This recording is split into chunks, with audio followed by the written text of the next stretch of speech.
Our culture is completely obsessed with celebrities. Each year when the Oscars rolls around, we got about 30 to 40 million people that tune in to watch their favorite films being honored for Best Picture, Craftsman, Artistry. We call it the Oscars, and people are obsessed with it.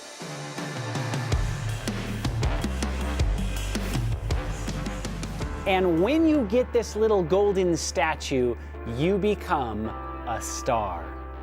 What's interesting about this is in the Egyptian culture, they also had a little statue that represented the god Ptah. And see, when an Egyptian king died, it was believed that his spirit went into the belt of Orion and he then became a star. Very interesting that we still follow after Egyptian gods. There's a lot of these different award shows that pop up throughout the year. There's the Grammys, the Emmys. They honor different aspects of the entertainment industry, but they are all one in the same. Now listen to what Jon Stewart and Stephen Colbert call this little image that they give to each other. Thank you very much. It's a pleasure to be here tonight. Good evening, godless sodomites.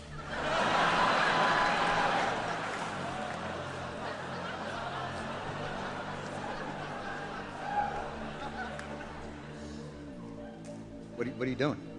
I'm bringing the truth, John. We're in Hollywood, the belly of the beast. You can't just read the prompter? I'm reading the prompter in here. You can read that pablum. Award show banter is not pablum. Reality television celebrates the human condition.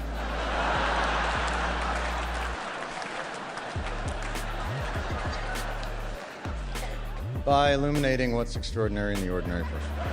We're here to honor achievement in that category. By giving you a golden idol to worship. Kneel before your God, Babylon! You see, Stephen Colbert and Jon Stewart know exactly where they stand in this city of Babylon. And it's very interesting, Jim Carrey also echoes the same sentiments at a different award show. I'm here tonight, as all of us are, to pay tribute to an American icon, an actor, a filmmaker, and truly one of my personal heroes, Mr. Clint Eastwood.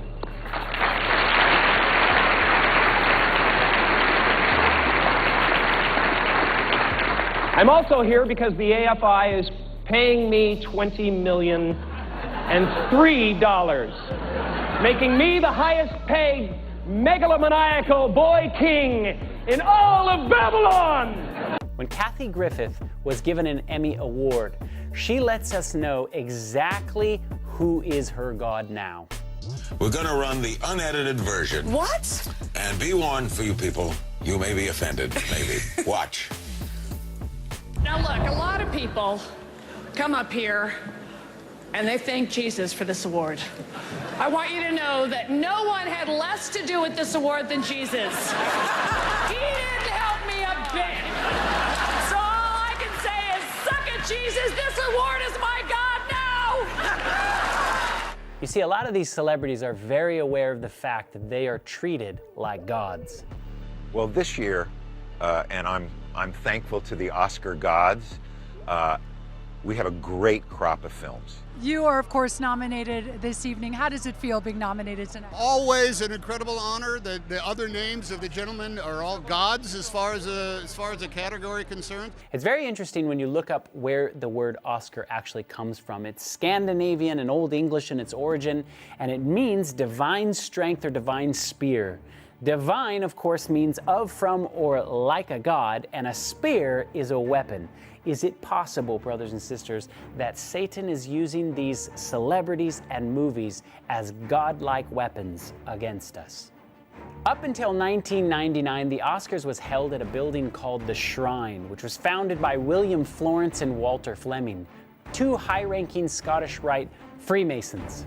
Hollywood has long been interested in Freemasonry. Gene Autry, John Wayne, Nat King Cole, Duke Ellington, C.C. DeMille, Clark Gable, Walt Disney, Oliver Hardy, you name it, the list goes on. Many celebrities have come out and admitted their connection to Freemasonry. In the book Morals and Dogma, written by Albert Pike, on page 321, Freemasons let us know exactly who their God is.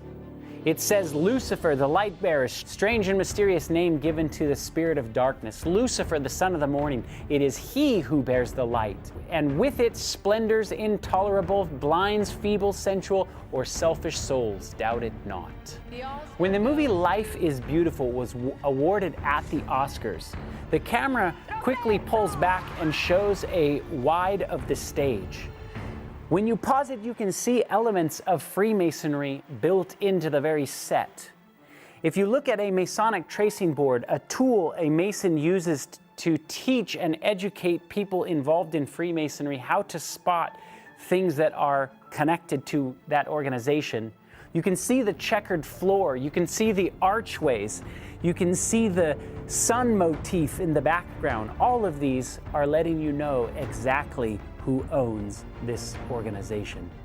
When the Oscars moved from 1999 from the Shriners Building to the Kodak Theater, where it currently resides today, you can still see a lot of these elements of Freemasonry incorporated into the stage. You have the sun motif in the ceiling. You have the checkered flags upon the stage and the arches. Outside of the Kodak Theater, you have the gate to Ishtar, and you have Babylonian gods put on the outside of the gate. The whole area surrounding the Kodak Theater was designed after a 1916 movie called Intolerance, where they recreated the very set that they had for Babylon. They have the same exact elephants. They have the same exact gate of Ishtar. They have the same exact Babylonian gods over the top of the gates. You see, if you go and visit the very home of the Oscars, where they hold it each year, you can see a plaque on the wall that says the Babylonian Court. At the 2016 Oscars for Best Cinematography Award, the camera shows you the stage and you see an unmistakable Tower of Babel embedded into the design. You see, brothers and sisters, they know exactly where they are. While the world is wandering after all of these celebrities, we would do well to heed the very advice from Jesus' lips himself. In Luke 4, verse 8, it says, "For it is written, you shall worship the Lord your God, and him only shalt thou serve."